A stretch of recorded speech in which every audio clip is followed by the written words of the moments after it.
So I think there's a lot of frustration in, well, obviously there's always frustration in political seasons, but I think there's a lot of frustration in the Republicans on why there's such a large number of people who are I guess part of the Never Trump group, the people who just will not vote for the man. And I think a lot of that is, you know, they're seeing this election in a very particular way, and they're not understanding why not everybody sees the election the exact same way. So what's actually frustrating for people like me in all of that is that these are actually the same people who, a lot of them, who taught my generation what it means to be conservative. You know, we went through Reagan, we went through Clinton, and the whole time we were talking about integrity, we were talking about morality, and we were talking about standing up for what we believe in. And we were the ones, you know, during the Clinton impeachment, you know,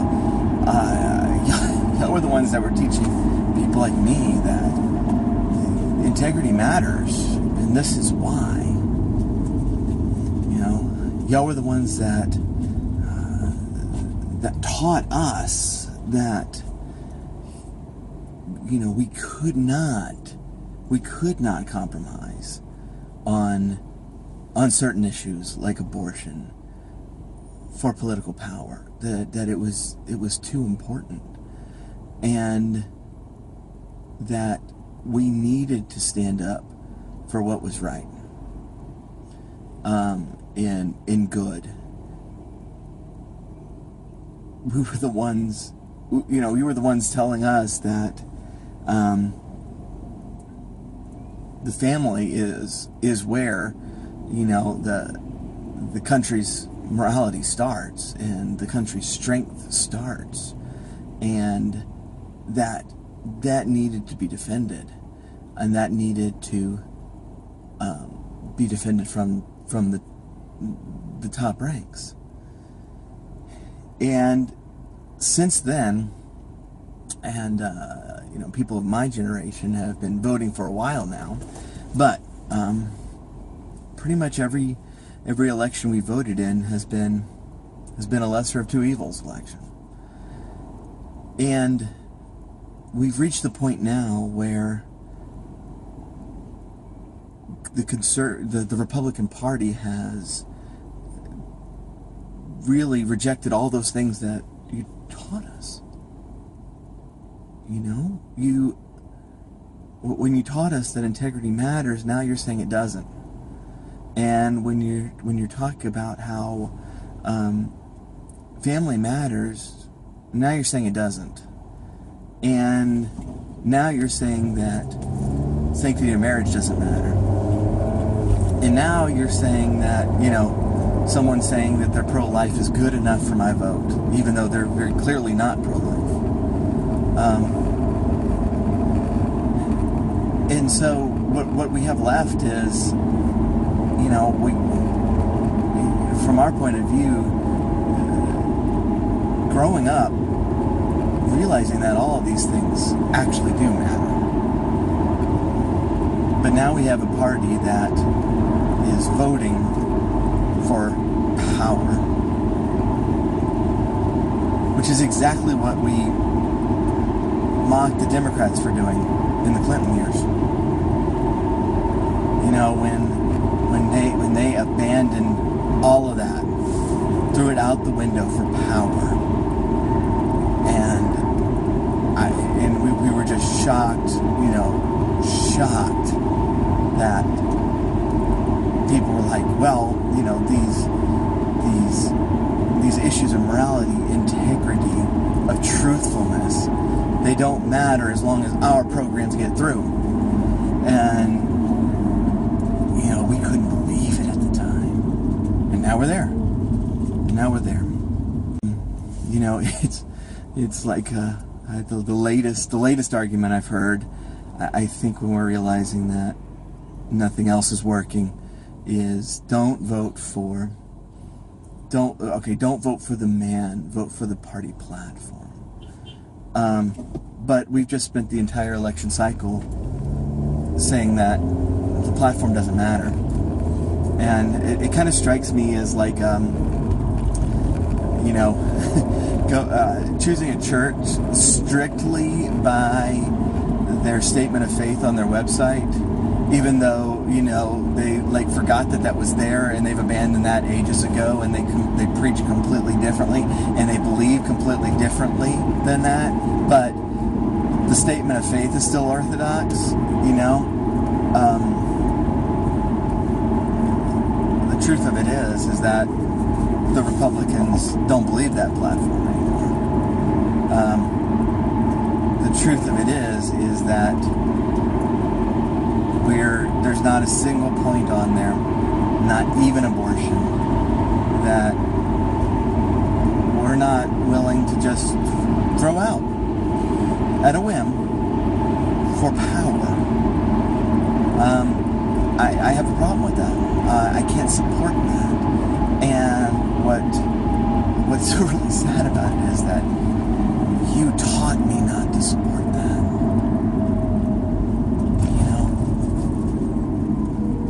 My early years growing up as a conservative, you taught me that.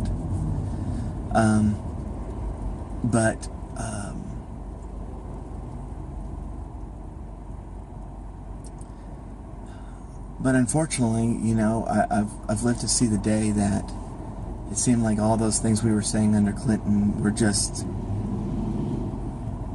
kind of debate points to win. That we didn't actually mean it. It just sounded good, and it could get us more power. So that's hugely frustrating for people like me. And unfortunately, and this is the part that bothers me most, unfortunately,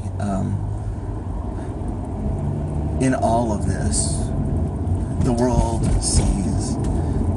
sees that these people who were talking about moral majority 30 years ago, that were talking about, about prayer in school and putting God back in the country, and voting based on a Christian worldview and Christian values. The world is seeing us abandon it all for the sake of political power. And that's the part where I really think that we have gone astray. That's the part where I think that we have really, really erred. And so I really think, this election, it's too late. It's too late to learn these things. It's too late to really enforce these things, these ideas. But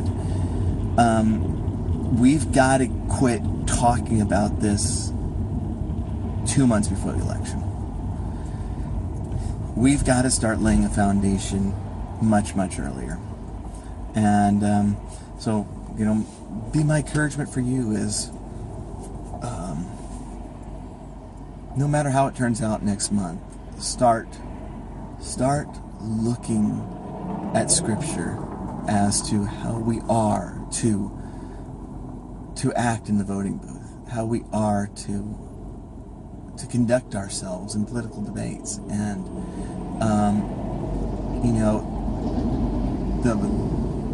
the biblical worldview and the political process are not, as some people have taught, two completely different things that don't nowhere connect. You know, we vote out of our worldview. And the biblical worldview touches all of these issues. I've said it before. There's people who are saying that you can't legislate morality. I don't know what you're legislating. It's all moral. It's all a moral question. And God does teach us how, what righteousness is, even in politics, what righteousness is for governments, for government officials, what they should be doing and what we should be seeking from them. These questions are answered in Scripture. But better than finding those answers, a couple of weeks before an election, is laying down that foundation from the beginning, from next year, from the year after. Start laying down those foundations start completely understanding the biblical worldview and how it affects more than just our lives on Sunday, on how it affects how we do business, how it affects how we vote, how it affects how we deal with people even on the road. These things are answered in Scripture. But it's going to require some study, and it's a worthwhile study. But I think that's where we need to go with this. The lesser of two evils has led us down this path, and it hasn't led us to a very good place. Separating our Christian worldview completely from politics has led us down this path. And now here we are. Can we turn it around? The only way to turn it around is not by me convincing you not to vote for Trump in a 10-minute video. The way we turn it around is for us to start digging into our Bibles and figuring out how then shall we live. And that affects our vote, and that affects our business, and that affects how we work and how we play, and that affects our families. If I could leave you with one thing, it's this. It's not your job to save the country with your vote. It's your job to act with righteousness with your vote. And it's God's job as to who will be the president and what will happen thereafter. That's in His court. It's not in your court.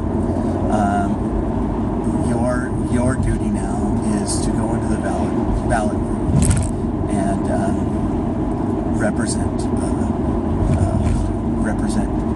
Christian worldview, to represent God's righteousness well in what you choose.